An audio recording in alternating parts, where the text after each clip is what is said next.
नमस्कार दोस्तों, the reading capsule पर आपका स्वागत है। एक सवाल पूछता हूं आपसे, क्या आपने कभी सोचा है कि हम अपने बच्चों को पढ़ा क्या रहे हैं और क्यों? हर सुबह बच्चे स्कूल जाते हैं, किताबें पढ़ते हैं, ट्यूशन जाते हैं और फिर अगले दिन वही दोहराते हैं।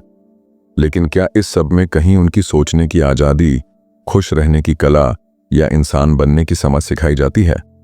आज हम बात करेंगे एक ऐसी किताब की जो कहती है शिक्षा का मतलब सिर्फ जानकारी देना नहीं है बल्कि जीवन को समझना है।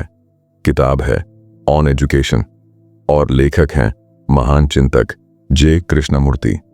चैप्टर 1, शिक्षा क्या है। हर सुबह बच्चे स्कूल जाते हैं। कई बार वो थके होते हैं, कभी कभी उत्साहित भी होते हैं, पर ज्यादातर वक्त वो सिर्फ इसलिए जाते हैं क्योंकि उनसे कहा गया है कि स्कूल जाना जरूरी है। पर क्या आपने कभी सोचा है, हम उन्हें स्कूल भेज तो रहे हैं, पर क्यों? शिक्षा से हम क्या पाना चाहते हैं? कृष्णमूर्ति इस सवाल को बहुत गहराई से देखते हैं। उनके लिए शिक्षा का मतलब सिर्फ किताबों से जानकारी देना नहीं है, बल्कि एक ऐसे इंसान का निर्माण करना है जो जीवन को पूरी समझ और जिम्मेदारी के साथ जी सके। कृष्णमूर्ति कहते हैं कि शिक्षा का उद्देश्य यह नहीं है कि बच्चा सिर्फ डॉक्टर या इंजीनियर बने, बल्कि यह है कि वो एक संवेदनशील, सजग और स्वतंत्र सोचने वाला इंसान बने। वो कहते हैं कि जब तक शिक्षा हमारे मन को नहीं बदलती, जब तक वो हमें खुद को जानने में मदद नहीं करती, तब तक वह अधूरी है। अब यहाँ एक बहुत जरूरी बात आती है। हम सोचते हैं कि शिक्षा का काम है हमें बताना कि क्या सोचना चाहिए, लेकिन कृष्णमूर्ति कहते हैं शिक्षा का काम है ये सिखाना कि कैसे सोचना है, यानी सोचने की प्रक्रिया को समझना, अपने डर, अपनी इच्छाओं और अपने विचारों को देख पाना। आज के स्कूल सिस्टम में बच्चे बस रट्टा लगाना सीखते हैं। उनसे कहा जाता है कि क्या याद करना है, कब बोलना है, किसे सुनना है। पर कृष्णमूर्ति पूछते हैं, क्या ये असली शिक्षा है? अगर बच्चा सिर्फ दूसरों की कही बातों को दोहराना सीखे और खुद कभी सवाल ही ना करे, तो क्या वो वाकई में समझदार बन पाएगा? कृष्णमूर्ति कहते हैं कि शिक्षा का गहरा रिश्ता आत्मज्ञान से है। एक बच्चा जब अपने भीतर झांकना सीखता है, तब वो बाहर की दुनिया को भी समझ पाता है और यही समझ उसे सच्चा इंसान बनाती है। अब एक और जरूरी बात आती है, डर और तुलना। कृष्णमूर्ति बार बार इस बात पर जोर देते हैं कि शिक्षा डर के साथ नहीं चल सकती। जब बच्चा डर के माहौल में पढ़ता है, तो वो सिर्फ वही करने की कोशिश करता है जो सुरक्षित है। जो दूसरों को पसंद आए, वो अपनी सोचने की ताकत खो देता है। तुलना भी यही करती है। जब हम कहते हैं कि देखो तुम्हारा दोस्त तुमसे अच्छा कर रहा है, तो हम उस बच्चे की अपनी विशेषता को नजरअंदाज कर देते हैं। कृष्णमूर्ति कहते हैं हर बच्चा अलग होता है, हर एक की अपनी गति, अपनी दिशा होती है, तो सबको एक मापदंड से कैसे मापा जा सकता है? शिक्षा का मतलब है उस बच्चे को जानना, उसे समझना और उसे अपने तरीके से सीखने का अवसर देना। चैप्टर 1 में कृष्णमूर्ति एक और बेहद अहम बात कहते हैं कि शिक्षा और जीवन अलग अलग नहीं है। जीवन ही शिक्षा है। हर अनुभव, हर बातचीत, हर गलती हमें कुछ न कुछ सिखाती है। अगर हम सचमुच सीखना चाहें तो फिर शिक्षा सिर्फ स्कूल या कॉलेज तक सीमित नहीं हो सकती। यह तो हर दिन का अभ्यास है, हर पल की जागरूकता है। इस अध्याय के बाद एक सवाल बहुत स्वाभाविक रूप से सामने आता है। अगर शिक्षा का उद्देश्य सिर्फ ज्ञान देना नहीं बल्कि इंसान को समझदार और आजाद बनाना है, तो फिर शिक्षक की भूमिका क्या होनी चाहिए? क्या वो सिर्फ पढ़ाने वाला हो या एक ऐसा साथी जो बच्चे के साथ मिलकर जीवन को समझे? यही सवाल हमें लेकर जाएगा चैप्टर 2 की ओर, जहां हम जानेंगे कि कृष्णमूर्ति एक सच्चे शिक्षक को किस रूप में देखते हैं और वो शिक्षा के इस रिश्ते को इतना अनोखा क्यों मानते हैं। चैप्टर 2, शिक्षक कौन है? जब हम शिक्षक शब्द सुनते हैं तो हमारे जहन में एक छवि उभरती है, ब्लैक बोर्ड के सामने खड़े एक व्यक्ति की जो किताब से पढ़ाता है, सवाल पूछता है और परीक्षा में नंबर देता है। लेकिन कृष्णमूर्ति इस छवि को पूरी तरह बदल देते हैं। उनकी नज़र में शिक्षक सिर्फ वो नहीं होता जो जानकारी देता है, बल्कि वो होता है जो बच्चे के मन को समझता है, उसे देखता है और उसके साथ मिलकर जीवन को सीखता है। कृष्णमूर्ति कहते हैं शिक्षा कोई एक तरफा प्रक्रिया नहीं है जहां एक जानता है और दूसरा सीखता है, बल्कि यह एक आपसी संवाद है जिसमें शिक्षक और छात्र दोनों एक दूसरे से सीखते हैं। एक अच्छा शिक्षक वो नहीं जो सब कुछ जानता हो, बल्कि वो है जो हर दिन कुछ नया जानने को तैयार हो, जो खुद के भीतर भी झांक सके और अपने व्यवहार, अपने विचारों को लेकर सजग हो। अब जरा रुककर सोचिए, क्या आज के शिक्षक खुद को समझने का समय लेते हैं? क्या वो बच्चों से जुड़ने की कोशिश करते हैं या बस पाठ्यक्रम खत्म करने की दौड़ में लगे रहते हैं? कृष्णमूर्ति मानते हैं कि अगर शिक्षक खुद को नहीं जानता तो वह कभी भी बच्चों को सही मायनों में नहीं समझ सकता, क्योंकि शिक्षा केवल अकादमिक नहीं है, यह भावनाओं, रिश्तों और सोच की गहराई से जुड़ी होती है।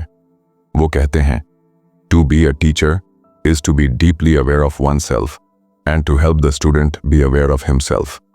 यानी शिक्षक को खुद के प्रति जितनी सजगता होनी चाहिए, उतनी ही सजगता उसे बच्चे के भीतर जागृत करने में मदद करनी चाहिए। अब एक और दिलचस्प बात आती है। कृष्णमूर्ति शिक्षक को अथॉरिटी फिगर नहीं मानते, यानी ऐसा व्यक्ति जो केवल आदेश दे और नियंत्रण बनाए रखे। वो कहते हैं कि जब शिक्षक और छात्र के बीच डर या दूरी होती है तो सच्चा संवाद नहीं हो सकता। बच्चा खुलकर सवाल नहीं पूछ सकता, अपनी उलझनें नहीं बांट सकता, और तब सीखना केवल एक औपचारिकता बन जाती है। इसके बजाय कृष्णमूर्ति एक ऐसे शिक्षक की बात करते हैं जो दोस्त की तरह हो, एक ऐसा साथी जो बच्चे के साथ चल सके, जो उसे सिर्फ पढ़ाए नहीं बल्कि उसके साथ देखे, सोचे और सीखे। वो शिक्षक जो ये जान सके कि हर बच्चा अलग है, जिसे यह समझ हो कि कुछ बच्चे चुप होते हैं, कुछ ज्यादा सवाल करते हैं और कुछ अंदर ही अंदर उलझे होते हैं। कृष्णमूर्ति की सोच के मुताबिक एक शिक्षक का सबसे बड़ा योगदान ये होता है कि वो बच्चे को अपने भीतर झांकना सिखा दे, उसे खुद को देखने की कला सिखा दे। शिक्षक को खुद भी एक विद्यार्थी की तरह रहना चाहिए, जिज्ञासु, खुला हुआ और विनम्र, ताकि वो कभी सीखना बंद न करे।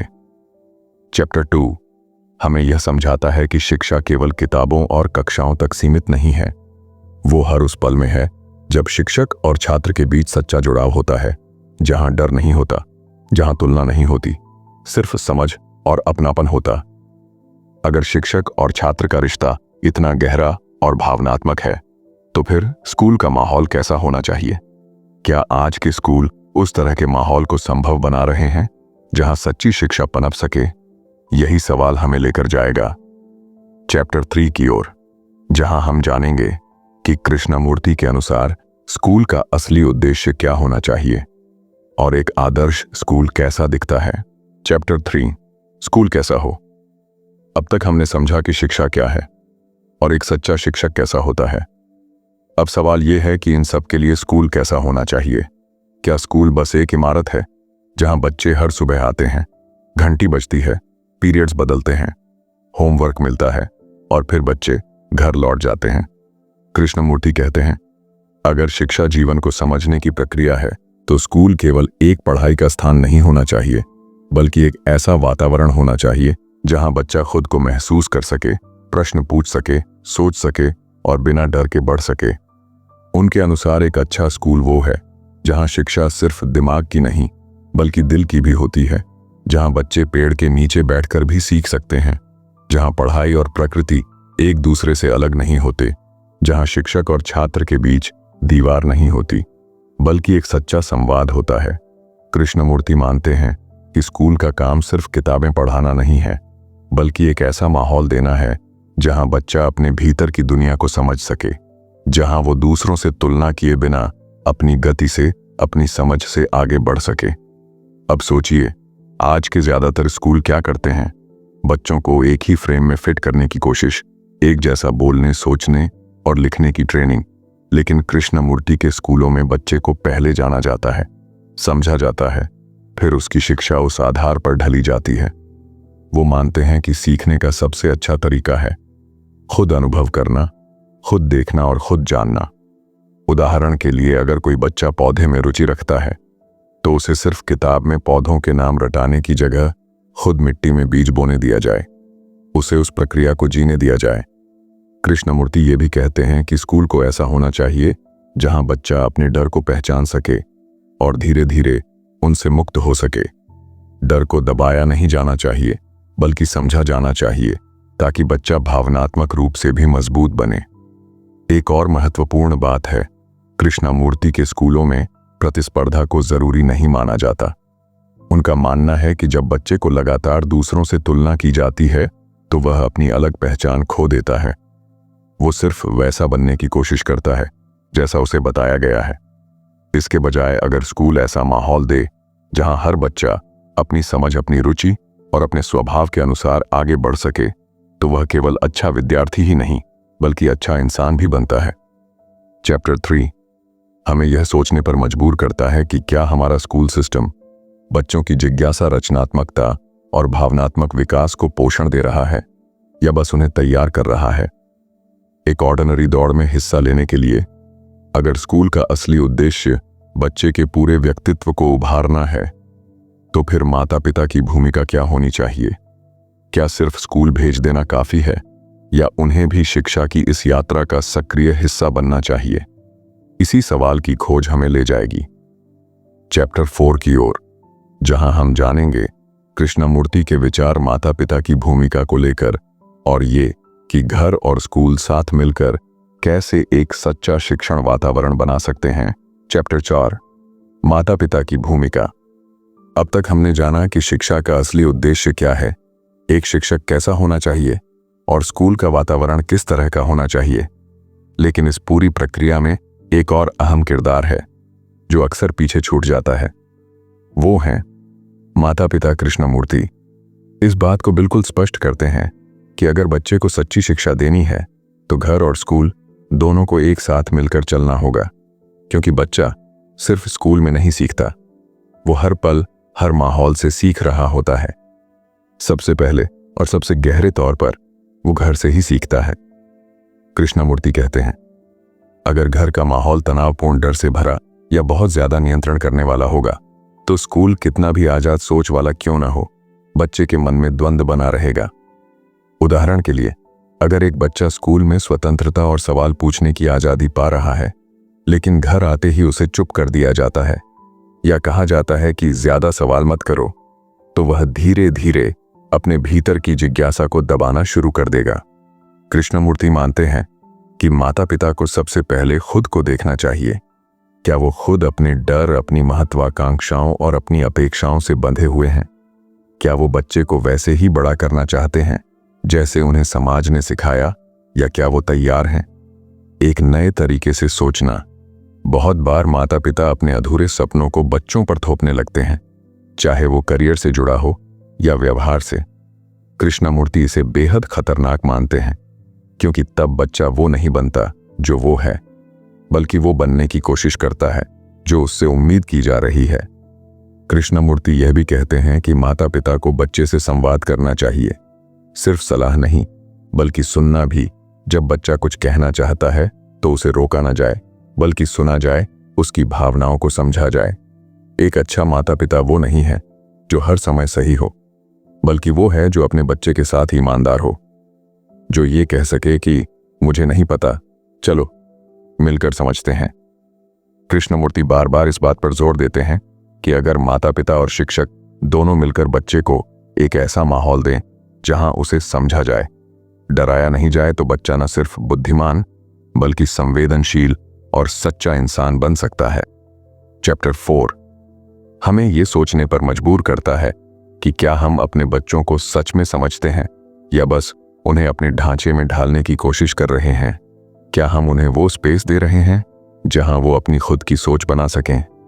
अगर शिक्षा का उद्देश्य बच्चे को आजाद, जिम्मेदार और संवेदनशील इंसान बनाना है, तो क्या हमारा समाज जिसमें ये बच्चा बड़ा हो रहा है उसे उस आजादी को जीने की इजाजत देता है?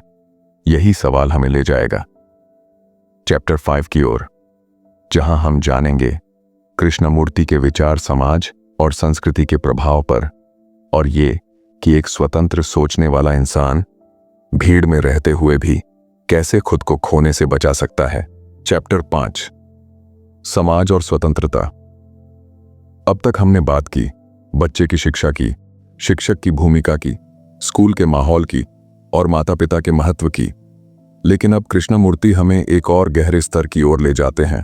वो सवाल उठाते हैं, क्या एक बच्चा जो सोचने की आजादी, समझदारी और आत्म जागरूकता के साथ बड़ा हो रहा है, क्या वो समाज में वैसा ही स्वतंत्र रह सकता है? कृष्णमूर्ति साफ कहते हैं कि आज का समाज ज्यादातर लोगों को एक ढांचे में ढालने की कोशिश करता है। कौन सा ढांचा? वही जो कहता है कि तुम्हें यह बनना चाहिए, ऐसे दिखना चाहिए, ऐसे बोलना चाहिए और वैसा ही सोचना चाहिए, जैसा सब सोचते हैं।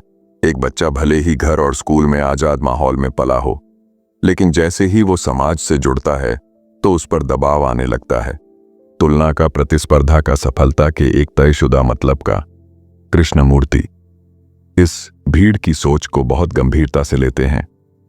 वो कहते हैं कि जब हम समाज की राय को बिना सवाल किए स्वीकार कर लेते हैं तो हम धीरे धीरे अपनी सोचने की क्षमता खो देते हैं। हमें लगता है कि हम अपने फैसले खुद ले रहे हैं, पर असल में हम वही कर रहे होते हैं जो दुनिया हमसे उम्मीद करती है। कृष्णमूर्ति के अनुसार सच्ची स्वतंत्रता का मतलब सिर्फ बाहर से आजादी नहीं है, बल्कि भीतर से भी आजाद होना है। मतलब कोई हमें यह न बताए कि हमें क्या बनना है या कैसा जीवन जीना है, बल्कि हम खुद जानें कि हमारे लिए क्या सही है। लेकिन यह आसान नहीं है, क्योंकि समाज में सफलता के अपने मानक हैं और अक्सर एक स्वतंत्र सोचने वाला व्यक्ति उन मानकों में फिट नहीं बैठता। कृष्णमूर्ति इस बात को समझते हैं, इसलिए वो बार बार चेताते हैं कि अगर हम बच्चों को सिखा भी दें कि सोचो, तो हमें उन्हें यह भी सिखाना होगा कि जब वे अलग सोचेंगे तो उन्हें अकेलापन भी महसूस होगा और विरोध भी मिलेगा। इसलिए जरूरी है कि वो अंदर से मजबूत हों, डर से नहीं, समझ से। चैप्टर 5 में कृष्णमूर्ति हमें ये एहसास दिलाते हैं कि समाज का दबाव बहुत सूक्ष्म होता है।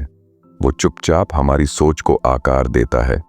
इसलिए अगर हम सचमुच आजाद होना चाहते हैं तो हमें हर उस सोच, हर उस परंपरा, हर उस आदत पर सवाल उठाना होगा जो हमें विरासत में मिली है, और ये देखना होगा क्या ये सच में हमारी अपनी है।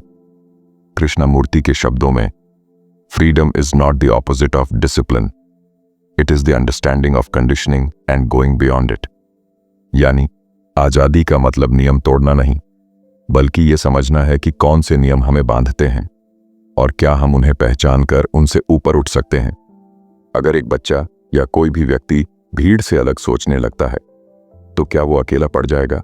क्या इस आजादी की राह पर चलना मतलब सब कुछ खो देना होता है? यही सवाल हमें ले जाएगा चैप्टर 6 की ओर, जहां हम बात करेंगे डर के बारे में। क्यों? कृष्णमूर्ति मानते हैं कि जब तक हम अपने डर को नहीं समझते, हम न खुद को जान सकते हैं, न सच्चे अर्थों में आजाद हो सकते हैं। चैप्टर 6, डर को समझना। जब भी कोई बच्चा चुपचाप बैठा हो या बार बार गलतियां दोहरा रहा हो या कुछ नया करने से पीछे हट रहा हो, तो हम अक्सर कहते हैं इसमें आत्मविश्वास की कमी है। लेकिन कृष्णमूर्ति पूछते हैं, क्या ये आत्मविश्वास की कमी है या कहीं अंदर कोई डर है जिसे हम देख नहीं पा रहे? इस अध्याय में वो हमें एक बहुत ही जरूरी बात समझाते हैं कि शिक्षा का मतलब है अपने डर को पहचानना और समझना, क्योंकि जब तक डर हमारे भीतर छिपा है, हम न तो सही से सोच सकते हैं, न सही से सीख सकते हैं और न ही सच्ची स्वतंत्रता को महसूस कर सकते हैं। अब सवाल उठता है, डर आखिर होता क्या है? कृष्णमूर्ति कहते हैं, डर कोई एक चीज नहीं है, ये कई रूपों में हमारे जीवन में आता है। जैसे डर असफल होने का डर, अकेले रह जाने का डर, अपमान का डर, यह सोचने का कि लोग क्या कहेंगे, और यहां तक कि डर खुद को जानने का भी। हम में से ज्यादातर लोग इन डरों को महसूस तो करते हैं, लेकिन उनसे भाग जाते हैं, उन्हें दबा देते हैं या बहाने बना लेते हैं। लेकिन कृष्णमूर्ति कहते हैं कि जब तक आप डर को पूरी तरह देखेंगे नहीं, उसे समझेंगे नहीं, तब तक आप उससे मुक्त नहीं हो सकते। उदाहरण के लिए, अगर एक बच्चा पढ़ाई में पीछे है और हर बार परीक्षा के समय बीमार पड़ जाता है, तो हमें सिर्फ उसकी पढ़ाई नहीं देखनी चाहिए, बल्कि यह भी समझना चाहिए कि कहीं वो परीक्षा से डर तो नहीं रहा, कहीं उसे यह तो नहीं लग रहा कि अगर वो फेल हुआ तो उसका मूल्य कम हो जाएगा। कृष्णमूर्ति हमें याद दिलाते हैं कि डर से निपटने के लिए कोई उपाय नहीं होता। उसे न तो भुलाया जा सकता है, न उससे लड़ा जा सकता है। उसे सिर्फ एक ही रास्ता है, ध्यानपूर्वक देखना और पूरी ईमानदारी से समझना। जब आप किसी डर को बिना बचाव के, बिना बहाने के पूरे होश के साथ देख पाते हैं, तो उसमें एक तरह की रोशनी आती है और वही रोशनी उस डर को धीरे धीरे खत्म कर देती है। कृष्णमूर्ति यह भी बताते हैं कि डर को समझने का अभ्यास स्कूलों में भी होना चाहिए। बच्चों को यह सिखाया जाना चाहिए कि डर कोई कमजोरी नहीं है, बल्कि उसे समझना एक शक्ति है। अगर कोई बच्चा अपने डर को पहचान ले, उसे नाम दे सके, उसे बिना शर्म के साझा कर सके, तो वो धीरे धीरे अपने भीतर मजबूती महसूस करने लगेगा। चैप्टर 6 हमें ये एहसास दिलाता है कि जब तक डर हमारी सोच को नियंत्रित करता रहेगा, हम सचमुच आजाद नहीं हो सकते। डर हमें सतह पर बनाए रखता है और शिक्षा का काम है हमें गहराई से जीना सिखाना। अगर हम डर को समझ सकते हैं तो क्या हम दुख को भी समझ सकते हैं? क्या दुख से भागने की जगह हम उसमें कुछ सीखने का साहस कर सकते हैं? इसी सवाल के साथ हम चैप्टर 7 में प्रवेश करेंगे, जहां कृष्णमूर्ति बात करते हैं दुख के स्वभाव की, और ये कि एक संवेदनशील मन दुख को किस नजर से देखता है। चैप्टर 7 दुख को समझना। हम सभी ने कभी ना कभी दुख को महसूस किया है, किसी अपने के जाने पर, किसी सपने के टूटने पर, या बस यूं ही अचानक बिना वजह एक खालीपन। कृष्णमूर्ति इस अध्याय में कहते हैं दुख जीवन का हिस्सा है, उसे रोका नहीं जा सकता, उसे दबाया नहीं जा सकता, पर उसे समझा जा सकता है। ज्यादातर लोग दुख से बचना चाहते हैं क्योंकि वो भारी लगता है, असहाय कर देता है। इसलिए हम ध्यान भटकाते हैं, फोन में घुस जाते हैं, टीवी चला लेते हैं या दूसरों को दोष देने लगते हैं। लेकिन कृष्णमूर्ति कहते हैं जब हम दुख को नहीं समझते तो वो भीतर ही भीतर जमा होता जाता है और धीरे धीरे हमारी सोच, हमारे रिश्तों और हमारी जिंदगी की दिशा को प्रभावित करने लगता है। वो पूछते हैं क्या आपने कभी दुख को सीधे देखा है, बिना भागे, बिना उसे बदलने की कोशिश किए? दुख को देखने का मतलब है उसे स्वीकार करना पूरी ईमानदारी से, बिना बहाने के, बिना क्यों और कैसे के। कृष्णमूर्ति कहते हैं जब आप दुख को पूरी तरह महसूस करते हैं बिना किसी प्रतिक्रिया के, तो उस दुख में एक अजीब सी स्पष्टता आती है। आप पहली बार उसे बाहर से नहीं बल्कि भीतर से देखते हैं, और वही देखना, वही समझ उस दुख को हल्का कर देती है। यहां वो एक और बहुत गहरी बात कहते हैं दुख का कारण अक्सर स्वयं से चिपकाव होता है। हम जिनसे प्यार करते हैं, जो हमारे हैं, हम उनसे जुड़ जाते हैं। मेरा शब्द बहुत भारी हो जाता है और जब वो चला जाता है तो हमें लगता है कि हमारा कुछ छिन गया है। लेकिन कृष्णमूर्ति पूछते हैं क्या प्यार का मतलब स्वामित्व होता है? क्या दुख इसलिए होता है क्योंकि हमने किसी को पकड़ कर रखा था? अगर हम किसी से जुड़ते हैं बिना उन्हें बांधने के, तो क्या तब भी वही दुख होगा, या फिर वो एक और तरह की समझदारी होगी जहां हम जाने को भी उतनी ही स्वीकृति दे सकें जितनी साथ होने को देते हैं? इस अध्याय में कृष्णमूर्ति हमें सिखाते हैं कि दुख एक शिक्षक भी हो सकता है। अगर हम उससे भागे नहीं, उसे समझें और देखें कि वो हमें क्या दिखा रहा है, तो हम भावनात्मक रूप से और गहरे और ज्यादा सजग बन सकते हैं। चैप्टर 7 में वो ये भी कहते हैं कि दुख से सच्ची संवेदनशीलता पैदा होती है। जो व्यक्ति दुख को समझ चुका होता है वो दूसरों के दुख को भी महसूस कर सकता है, वो दूसरों के प्रति अधिक करुणावान होता है। अब जरा रुक कर सोचिए, क्या हम अपने बच्चों को ये सिखा रहे हैं कि दुख से कैसे सामना करें, या हम उन्हें सिर्फ मजबूत बनने की सीख दे रहे हैं जहां भावनाएं दबा दी जाती हैं? कृष्णमूर्ति का मानना है कि शिक्षा का काम सिर्फ दिमाग को तेज करना नहीं, बल्कि दिल को भी कोमल बनाना है। कभी कभी जिंदगी हमें इतना व्यस्त कर देती है कि हम रुकना ही भूल जाते हैं। रुककर ये देखना कि हम सच में कहां जा रहे हैं। क्या हम वही जिंदगी जी रहे हैं जो हमें भीतर से सुकून देती है, या बस वही जो सबसे ठीक लगती है? इस वीडियो में हमने यही बात समझी कि असली बदलाव बाहर से नहीं, भीतर से शुरू होता है। छोटे छोटे सवालों से, जैसे मैं कैसा महसूस कर रहा हूं, मैं जो कर रहा हूं, क्या वो सच में मेरे लिए मायने रखता है? क्या मैं खुद को सुन रहा हूं या सिर्फ दुनिया की आवाजों के पीछे भाग रहा हूं? शायद जवाब अभी न मिले, लेकिन इतना तय है, सवाल पूछना शुरू कर देना ही एक बहुत बड़ा पहला कदम है। अगर आज की बातों ने आपके भीतर कुछ हलचल सी पैदा की हो, तो बस एक छोटा सा काम कीजिए। आज खुद से 5 मिनट अकेले बैठकर ईमानदारी से पूछिए, मैं कैसा हूं? बस इतना ही, कोई लंबी लिस्ट नहीं, कोई दिखावा नहीं, सिर्फ एक सच्चा पल अपने साथ। अगर ये सफर आपको सच्चा लगा हो तो आप चाहें तो इस चैनल से जुड़ सकते हैं, या सिर्फ अगली बार फिर मिलने का इंतजार भी कर सकते हैं, क्योंकि कभी कभी सुनने भर से भी बहुत कुछ बदलने लगता है। धन्यवाद। ख्याल रखिए, खुद का भी और अपने भीतर के उस हिस्से का भी जो अक्सर सबसे शांत रहता है लेकिन सबसे सच्चा होता है।